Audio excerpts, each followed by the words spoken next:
Bolangizda gijja va parazitlarni borligini 5 ta asosiy belgisi bor. Tishini g'ichirlatib uxlayotgan bo'lsa, siyib qo'yayotgan bo'lsa, og'izdan noxush hid kelayotgan bo'lsa, ovqatni tanlab injiqlik qilayotgan bo'lsa va 5-inchisi ko'p injiqlanayotgan bo'lsa, albatta bu bolada kamida gijjalarning 3 ta turi mavjud. Albatta bolani bu holatga tushishiga ota-onalarni o'zi aybdor.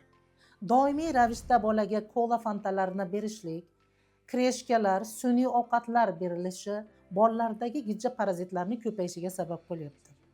Albatta mana shu muammolardan qutulish uchun xuddi shu men sanab o'tgan sun'iy ovqatlardan umuman voz kechish kerak. Tabiiy ovqatlantirishga o'tish kerak va undan tashqari boladan gijja va parazitlarni tabiiy holatda yo'qotish uchun men sizlarga kompleks dasturni tuzib beraman. Buning uchun izohga plus belgisini qoldirsangiz, gijjalardan tabiiy usulda qutulish usulini men sizga jo'natib beraman. Albatta bunday foydali ma'lumotlarni yo'qotib qo'ymaslik uchun bizga obuna bo'ling hamda like tugmasini bosib qo'ying.